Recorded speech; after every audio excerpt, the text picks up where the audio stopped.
ராஜஸ்தானின் கொதிக்கும் பாலைவனத்திலிருந்து உறைபனி ஓடைகள் உள்ள சியாசின் மலை உச்சி வரை எங்கும் போர்களிலும் நாட்டினை உருவாக்கும் ஆக்கப் பணிகளிலும் உயரமான மலை உச்சிகளை வெற்றி கொள்வதிலும் ஒலிம்பிக் விளையாட்டுகளில் புகழினை ஈட்டுவதிலும் பொறுமையுடன் கஷ்டங்களை எதிர்கொண்டு பெரும் தியாகங்கள் புரிவதிலும் வல்லவர்கள் நம் வீரர்கள்.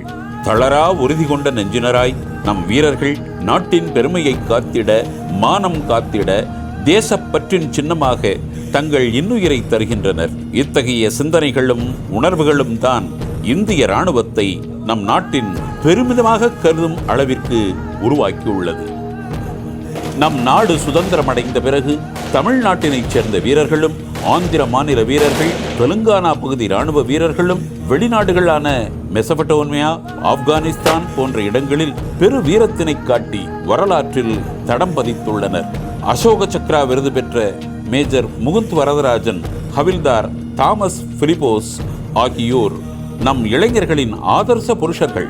இந்திய இராணுவ படையில் சேர வேண்டும் என்பதே இந்த மாநிலங்களில் உள்ள பல இளைஞர்களின் வாழ்க்கை லட்சியமாக, ஏன் கனவாக கூட உள்ளது.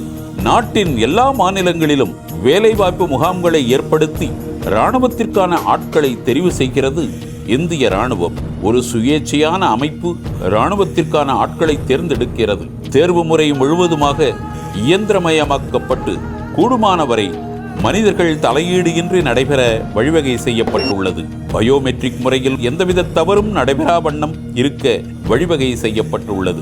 தனி நபர்கள் மூலமோ இடைத்தரகர்கள் வழியாகவோ பணம் கொடுத்தோ யாரும் இடம் பிடித்து விட முடியாது.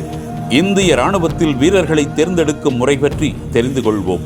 முதலில் உடல் தகுதி தேர்வு, இரண்டாவதாக உடல் கூறு அளவீடு பரிசோதனை, அதனைத் தொடர்ந்து மருத்துவ பரிசோதனை, இறுதியாக எழுத்து தேர்வு. இந்த தேர்வுகள் எல்லாவற்றிலும் வெற்றி பெறும் சிறந்த இளைஞர்களின் தேர்ச்சி பட்டியல் தயாரிக்கப்படுகிறது. தேர்ந்தெடுக்கப்படுபவர்கள் பெருமைமிக்க இந்திய இராணுவத்தின் சீருடையினை அணிய தகுதி பெறுகிறார்கள். இராணுவ வீரர்கள் எப்படி தேர்ந்தெடுக்கப்படுகிறார்கள் என்பதை சற்று விரிவாக காண்போம். Jai Hind, gentlemen. The Indian Army has migrated from the erstwhile open rally system to online application-based rally system. The first thing that you have to do, fill in the web address. சேர விரும்புவோர் www.joinindianarmy.nic.in என்ற வெப்சைட்டிற்கு internet பிரவுசரை பயன்படுத்தி முதலில் செல்ல வேண்டும். அதன் பிறகு apply/login/JCO/or/enrollment என்ற பகுதியை கிளிக் செய்யவும். கிளிக் செய்தவுடன் ரிஜிஸ்ட்ரேஷன் பதிவு செய்வதற்கான பக்கம் திறக்கும். ஏற்கனவே ரிஜிஸ்டர் செய்திருந்தால் உள்ளே நுழைய யூசர் நேம் மற்றும் பாஸ்வேர்டு பயன்படுத்தி லாகின் செய்ய வேண்டும். முதல் முறையாக ரெஜிஸ்டர் செய்ய விரும்புவோர் ரெஜிஸ்ட்ரேஷன் என்று குறிப்பிட்டிருக்கும் பகுதியில் கிளிக் செய்யவும். விண்ணப்பித்துள்ள நபர்களுக்கான தகுதிகள் பற்றிய தகவல்கள் பக்கம் திறக்கும். கொடுக்கப்பட்டுள்ள தகவல்களின் பட்டியல் சரிபார்க்கப்பட வேண்டும். ARO, தொடர்புடைய மாவட்டம், தாசில் பகுதி, உயரம், பிறந்த தேதி, திருமணம் ஆயிற்றா என்பது பற்றிய தகவல்கள், சிறப்பு பிரிவு. முக்கிய தகவல்களை கவனத்துடன் நன்றாக படித்தபின் எலிஜிபிலிட்டி என்பதை கிளிக் செய்யவும். தகுதிகளை சரிபார்த்த பின்னர் தகுதிகள் அடிப்படையில் பொருத்தமாய் உள்ள அப்ளை பட்டனை கிளிக் செய்யவும். பர்சனல் இன்ஃபர்மேஷன் என்று போடப்பட்டிருக்கும் பகுதியை நிரப்பி தகவல்களை டைப் செய்யுங்கள். பின்னர் உங்கள் நிழல் படத்தை அப்லோட் செய்யவும். உங்கள் கையெழுத்தும் இருக்க வேண்டும். தகவல் தொடர்புக்கான தகவல்களை அளிக்க உங்களுடைய நிலையான முகவரியையும் தொடர்பு கொள்வதற்கான முகவரியையும் அளிக்க வேண்டும். ஸ்போர்ட்ஸ் லெவல், எந்த விளையாட்டில் தேர்ச்சி, NCC தகுதி என்ற தகவல்களை டைப் செய்யுங்கள். சேவ் அண்ட் கண்டினியூ என்ற பகுதியை கிளிக் செய்யுங்கள். எஜுகேஷனல் டீட்டெயில்ஸ் என்ற பகுதியை கிளிக் செய்து கல்வி தகுதி பற்றிய தகவல்களை அளிக்கவும். கண்டினியூ என்று கிளிக் செய்யுங்கள். சப்மிட் கிளிக் செய்யவும். பதிவு செய்த விண்ணப்பதாரரின் வரிசை எண் குறிப்பிடப்பட்டு ஒரு புதிய பக்கம் திறக்கும். அந்த எண்ணை கவனமாக குறித்து வைத்துக்கொண்டு எதிர்வரும் காலத்தில் தகவல் தேவைப்பட்டால் அதை பயன்படுத்துங்கள். தேர்வுக்கான அனுமதி சீட்டினை பெற விண்ணப்பதாரர்கள் தேர்வு முகாம் நடக்கும் நாளிலிருந்து 10 அல்லது 15 நாட்களுக்கு முன்னர் லாகின் செய்து அறிந்து கொள்ளலாம். தேர்வு தேதி, நேரம் இவை குறிப்பிடப்பட்ட அனுமதி சீட்டினை பதிவிறக்கம் செய்து அதன் பிரதியை எடுத்து வைத்துக் கொள்ளவும். விண்ணப்பதாரர்கள் ப்ரொஃபைலினை டேஷ்போர்டு மெனுவில் உள்ள மை ப்ரொஃபைல் என்ற பகுதி மூலம் சரிபார்த்து கொள்ளலாம். வெற்றிகரமாக ரெஜிஸ்டர் செய்துள்ள விண்ணப்பதாரர்களுக்கு அனுமதி சீட்டினை பெறுவதற்கான தொடர்பு அவர்களின் இமெயில் ஐடியில் அனுப்பப்படும். அதில் தேர்வு நாள், நேரம் இவை குறிப்பிடப்பட்டிருக்கும். அதன் ஸ்கேன் செய்த பிரதியை விண்ணப்பதாரர்கள் தேர்வு நாள் அன்று காண்பிக்க வேண்டும். Okay, what is your name? Yes, Kamaladasan. Okay, how did you come to know that you have to, how do you have to apply since this is the first online based application rally? www.joinindianarmy.com. You read in the newspaper or TV? நான் வந்து பேப்பரில் பார்த்தேன், admit card இப்போ வருதுன்னு சொன்னாங்க. அதனால் நெட்டில் ஏற்றேன், வந்துச்சு அட்மிட் கார்டு.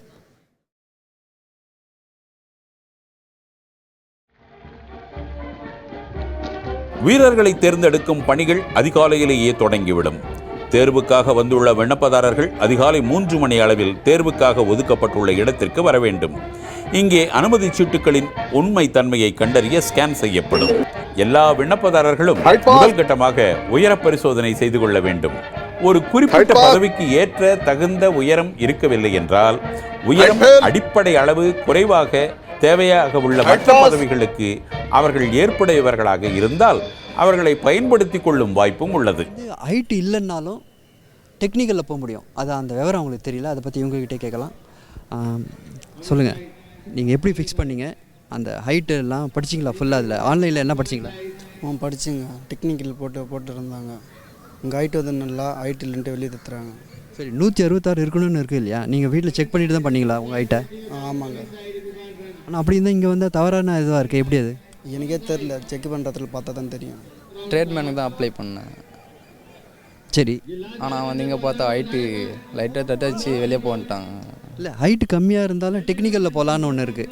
நீங்கள் அதே முயற்சி பண்ணல? நான் வந்து ஒகேஷ்னல் படித்தேன், வேறு ஒன்றும் இல்லை. 165 இருக்கேன் சார். நான் இப்போ அவங்க கேட்குறது 166. இதுதான் போட்டால் நல்லா தான் இருக்குன்னு சொன்னாங்க. ஜிடி யார் சொன்னாங்க? ஒருத்தர் சொன்னார், ஃப்ரெண்டு. அதில் ஃபுல் டீட்டெயில் இருக்கும்போது நீங்கள் ஃப்ரெண்டு சொன்னார், இல்லை வேறு யாரோ சொன்னாங்கன்னு அதை கேட்க வேண்டாம் இல்லையா? இதில் தான் போட்டேன் சார் நான். Since his height is 164 centimeters. இவர் கிளர்க் வேலையில் சேரலாம். அதற்கு 162 சென்டிமீட்டர் போதும். 12வது பாஸ் செய்திருந்தால் போதும். மினிமம் 45 மார்க்குகள் போதும். ஆகவே இவரை பொது பிரிவிலிருந்து கிளார்க் పదవిக்கு మాట్రుగిరం. విఘ్నేష్, నా ఆర్కాడ్ల నుంచి వస్తాను, వేలూరు డిస్టిక్. ఆర్మీ సెలక్షన్ ఉండేసి మా చిన్న ఎవరైనా చెప్పినారు. మా చిత్తప వచ్చి పంజాబ్లో వర్క్ చేస్తున్నారు, రిటైర్మెంట్ అయినారు. మా చిత్తప మూలంగా ట్రైనింగ్ వచ్చినాను. ఇప్పుడు వచ్చి ట్రేడ్లో అటెండ్ పడినాను. Very happy. నా పేరు సురేష్, నేను అరకనా నుండి వస్తాను. నాకు మా పేరెంట్స్ అంతా నన్ను కొంచెం ఎంకరేజ్ చేసిరి. నేను లాస్ట్ ఇయర్ వచ్చి జనవరిలో కాంచీపురాన జరిగిన సెలక్షన్కి పోతుని. దాంట్లో వచ్చి నేను రన్నింగ్లో fail అయిపోతుని.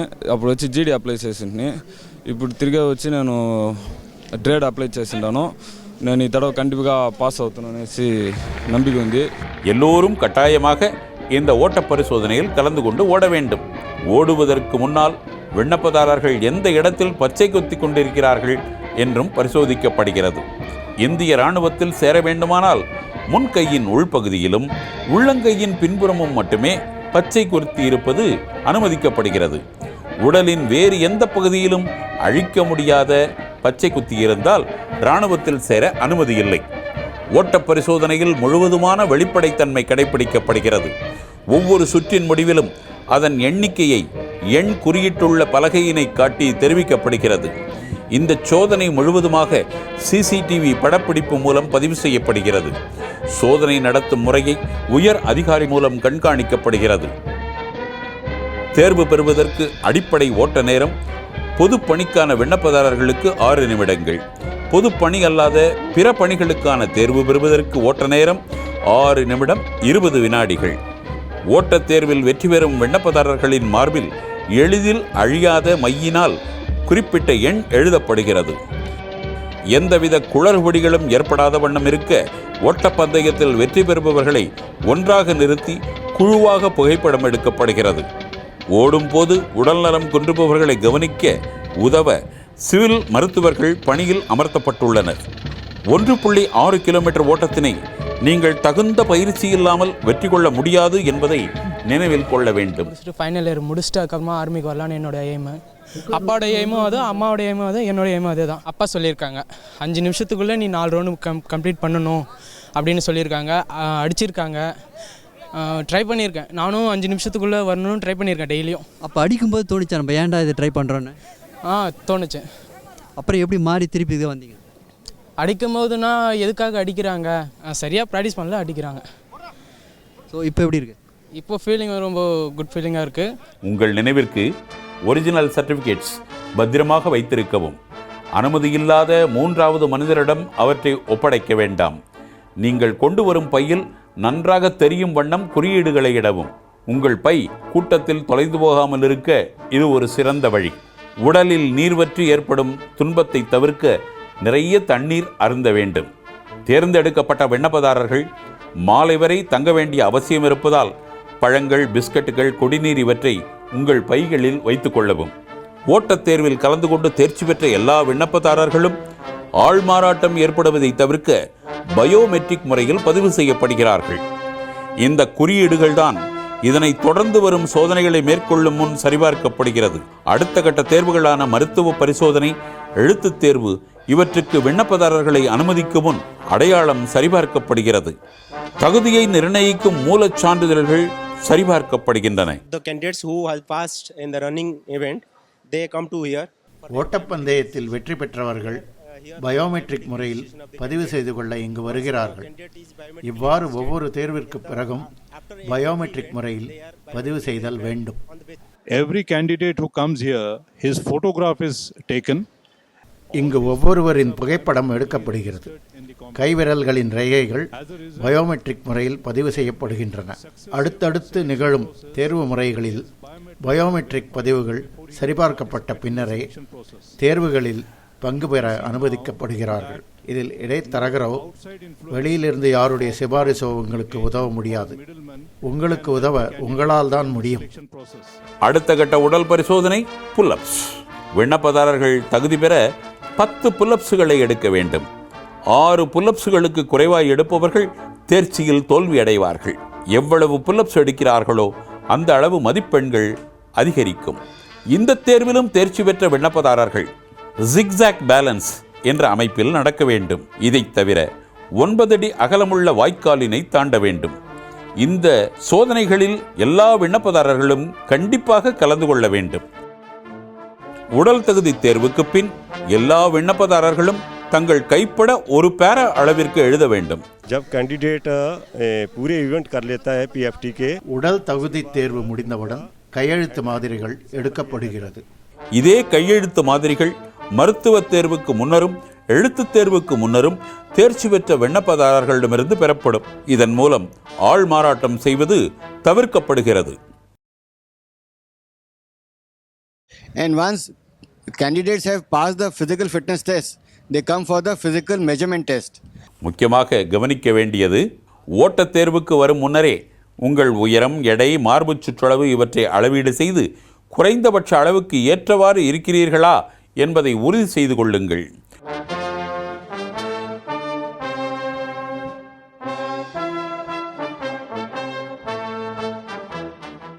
My name is Semmaridharan. நான் எல்லாத்துலேயும் செலக்ட் ஆனேன். ஆனால் என்னால் ஹைட்டு ரீஹைட் இல்லை. இது நான் ஒரு வெற்றி படியாக நினச்சிக்கிறேன். இது நான் என் வாழ்க்கைக்கு ஒரு முன்னேற்றமாக நினச்சிக்கிறேன். திரும்பி நான் செலக்ட் வருவேன். என்னால் முடியும், என்னால் ட்ரை பண்ண முடியும், செலக்ட் ஆகி காட்டுவேன். கலந்து கொள்ளும் ஒவ்வொருவரும் சிறந்த உடல் நலத்துடனும் மன நலத்துடனும் இருக்க வேண்டும் என எதிர்பார்க்கப்படுகிறது. 2 காதுகளிலும் சரியாக ஒலியை கேட்கும் ஆற்றல் தேவை. போதுமான அளவு நல்ல பல்வரிசையும் ஆரோக்கியமான ஈறுகளும் இருக்க வேண்டும். இவற்றில் ஏதாவது ஒரு குறைபாடு இருந்தாலும் தேர்ந்தெடுப்பதற்கு முன் இராணுவ மருத்துவமனையின் மருத்துவ நிபுணர் ஆய்வு செய்து தகுதியானவர்தானா என்று முடிவெடுப்பார். இத்தகைய நிலையில் உள்ள தேர்ச்சி பெற்றவர்கள் MRC என்று அழைக்கப்படும் மருத்துவ சான்றிதழை மருத்துவரிடம் பெற்றுக்கொண்டு இராணுவ மருத்துவமனையில் குறிப்பிட்ட நாளில் மருத்துவ மறுபரிசீலனைக்காக வர வேண்டும். மருத்துவ பரிசோதனை நாள் முழுவதும் நடைபெற வாய்ப்பிருப்பதால் உங்கள் வசம் பிஸ்கட், குடிநீர் ஆகியவற்றை வைத்துக் கொள்ளுங்கள். காதுகளில் அழுக்கு இருக்குமேயானால் அதை முன்னரே அப்புறப்படுத்தி தூய்மையாக வைத்துக் கொள்ளுங்கள். CEE என்ற இந்த எழுத்துத் தேர்வுதான் நாடு முழுவதும் ஆண்டுதோறும் 8 முறை நடைபெறுகிறது. இந்த தேர்வுக்கான பாடத்திட்டம் 10வது மற்றும் 12வது வகுப்புக்கான CBSE பாடத்திட்டத்தினை அடிப்படையாக கொண்டது. மாதிரி வினாத்தாள் joinindianarmy.nic.in என்ற இணையதளத்தில் கிடைக்கும். மருத்துவ தேர்வில் தேர்ந்தெடுக்கப்பட்ட விண்ணப்பதாரர்கள் ARO அலுவலகத்தில் எழுத்துத் தேர்வுக்கான அனுமதிச் சீட்டினை அட்மிட் கார்டினை பெற்றுக்கொண்டு காலை 5 மணிக்கே பயோமெட்ரிக் பரிசோதனைக்கு வர வேண்டும். கேள்வித்தாள் நன்றாக ஒட்டி சீல் செய்யப்பட்ட உரையில் பத்திரமாக வைக்கப்படும். தேர்வு நாளில் அவை மீண்டும் பாதுகாப்பாக சீல் செய்யப்பட்டுள்ளதா என்று சோதனை செய்யப்பட்டு தகுந்த பாதுகாப்புடன் தேர்வு மையங்களுக்கு எடுத்துச் செல்லப்படுகிறது. கேள்வித்தாள் உள்ள பெட்டிகள் எழுத்துத் தேர்வுக்கு வந்துள்ளவர்கள் முன்னிலையில் பிரிக்கப்படுகிறது. எழுத்துத் தேர்வுக்கு முன் விடைத்தாள்கள் டிஜிட்டல் ஸ்கேனர் மூலம் மதிப்பீடு செய்யப்படுகிறது. இதை வெளிப்படையான முறையில் ஆனால் பாதுகாப்பான சூழலில் நடத்தப்பெறுகிறது. இந்த தேர்வு மற்றும் மதிப்பீடு செய்யும் முறை யாவும் CCTV கண்காணிப்பு கேமராக்கள் மூலம் உயர் அதிகாரிகளின் மேற்பார்வையிலேயே நடைபெறுகிறது. பிறகு தேர்வு முடிவுகள் joinindianarmy.nic.in என்ற இணையதள முகவரியிலும் வெப்சைட்டிலும் மாநில அரசுகளின் வெப்சைட்டிலும் வெளியிடப்படுகிறது. என் பேர் ஸ்ட்ரக்வேலு. நான் இந்தியன் ஆர்மியில் வந்து ஜாயின் பண்ணணும் அப்படின்ட்டு என்னோட அப்போ இருந்தே ஒரு எய்மாகவே இருந்துச்சு. ஏன்னா இந்தியன் ஆர்மியில் வந்து நம்மளுக்காண்டி எவ்வளோ பேர் பாடுபடுறாங்க. நம்ம சேஃபாக இருக்கணும், நம்ம நாட்டில் சேஃபாக இருக்கணும்னா எத்தனை பேர் நமக்காண்டி உயிரை இழந்து நம்ம நாட்டை எவ்வளோ சேவ் பண்ணுறாங்க அப்படின்ட்டு நானும் எவ்வளோ நாளெல்லாம் கண்டு டிவிலையும் நியூஸ்லையும் பார்த்து நானும் அதுலேயும் போய் ஜாயின் பண்ணணும். எனக்கு இந்த வெறி வேணும், நம்ம நாடு நம் தாய் அப்படின்ற மாதிரி நமக்கு என்ன வேணும் அப்படின்னா எனக்கு இந்த மோட்டிவேஷன் எல்லாமே வந்துட்டு இதில் வந்து செலக்ட் ஆகி நான் இப்போ ரொம்ப ஹாப்பியாக இருக்கேன். என்னால் எப்படி சொல்கிறதுனே எனக்கே தெரியலைங்க. ஆனால் ரொம்ப ரொம்ப ரொம்ப சந்தோஷமாக இருக்குது. இந்திய ராணுவம் உங்களுக்கு நம் சமுதாயத்தில் மரியாதையையும் பொறுப்பையும் பெற்றுத் தருகிறது. இந்திய ராணுவத்தில் சேருங்கள். இந்திய மக்களின் நம்பிக்கையை வெற்றி கொள்ளுங்கள். இந்திய ராணுவத்தில் சேர்ந்து வாழ்க்கையில் முன்னேறுங்கள். உங்கள் வாழ்வில் பீடு நடை போட்டு செல்லுங்கள். தலை நிமிர்ந்து நில்லுங்கள். மறுபடிக்கும் வீழ்வதில்லை வா, மரணமேனும் பெறுவதென்று வா, பருவ நெஞ்சை முன்னிமிர்த்து வா, பகைவனுக்கும் ஓர் உயிர்தான் வா, வா, வா, வா, வா. புத்தன் வந்த திசையிலே போ, புனித காந்தி மண்ணிலே போ, சத்தியத்தின் நிழலிலே போ, தர்ம தாயின் வழியிலே போ. ஜெய் ஹிந்த்.